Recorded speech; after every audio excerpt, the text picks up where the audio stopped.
throughout the mid 90s. So this case actually broke out in 1992, and throughout the mid 90s, I think when both of us were kids, this actually was one of India's biggest sex scandal.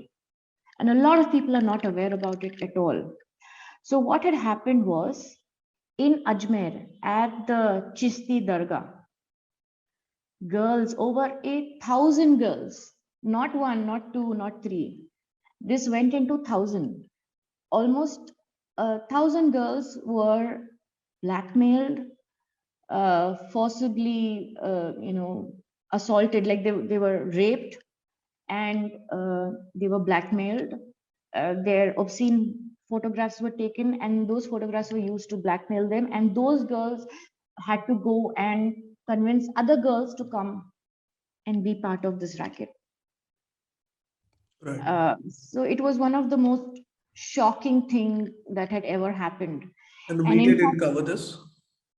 no, there was only one, regional paper, Nav Bharat, by the name Nav Bharat, Right. where this journalist called Santosh Gupta, tried to cover it. And what had happened was, he landed into major soup, and there were people after him. And one of the shocking things is there were 18 people accused in Right. this. Okay, there were 18 people accused, and most of these, they were all Muslim, and most of these accused belonged to the family of the Khadims of the Ajmer Sharif Dargah.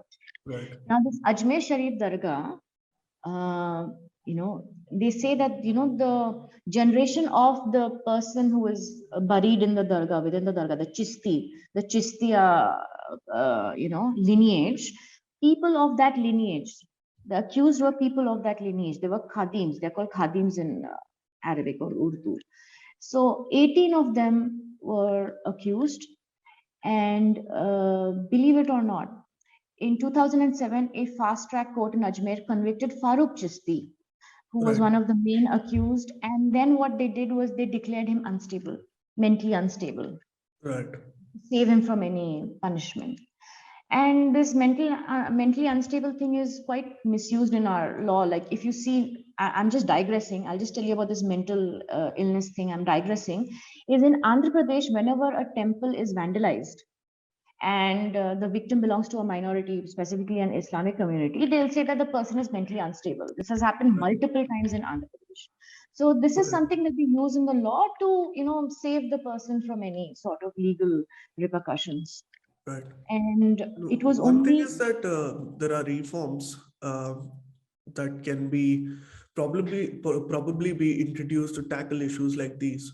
And the other thing is, do you feel that in general the Indian society is not aware of several legal provisions that may come to their rescue? so in fact, even the police is not aware about the, legal procedure, the decorum that needs to be followed.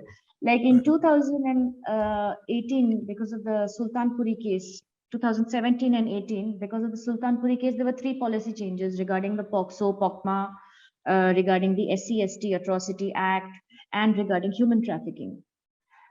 Even the police is not aware. The minute you realize, even in this Nepal case with the Delhi police, this this little girl of Nepali origin, when she went missing, the police should have immediately put in a POCSO case, POCSO and POCMA.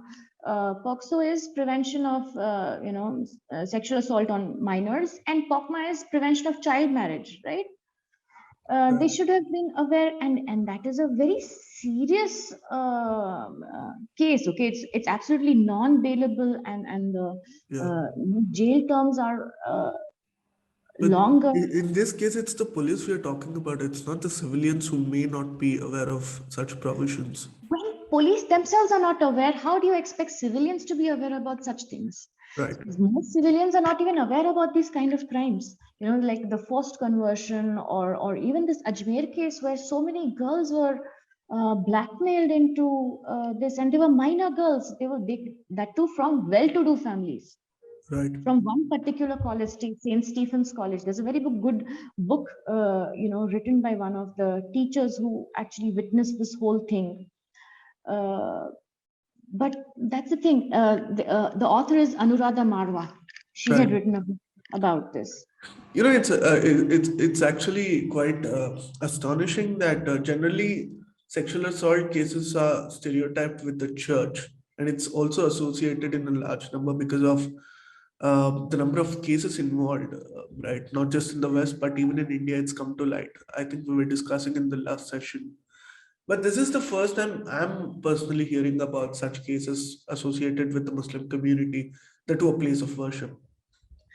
See, the thing is, this Ajmer sex scandal is India's biggest scandal to date. To date, and it shook the entire community in Rajasthan. People would not marry their sons to girls who were born or raised in in Ajmer, and that's how bad it had become. There was actually a taboo on marrying girls from Ajmer there. Right. Any religion, Hindu, Muslim, Christian, they wouldn't marry girls from Ajmer. That's how bad that case had become. It had become a taboo. The thing is, our media also is very biased. Media is very, very, very biased. They will not cover cases and crimes when they are committed by the Muslim community. You will see, even Times now is famous for it. Times of India is extremely notorious for doing this. Every time a Maulvi or a Muslim Baba kind of person, who does that jadutuna with the jhadu, when those kind of people are arrested, they will write it as a Swami got arrested. Have you Yeah, noticed? yeah. They In say one that particular a case, yeah, tantric. Since when is tantra part of Islam or part of a Muslim right, community? They'll say yeah, tantric or a swami or something. These keep right. happening. Please remember to subscribe to us and switch on the notifications for this channel. For our other social media links, more content, and to support our work, please visit citti.net. Dhanyavad. Namaskar.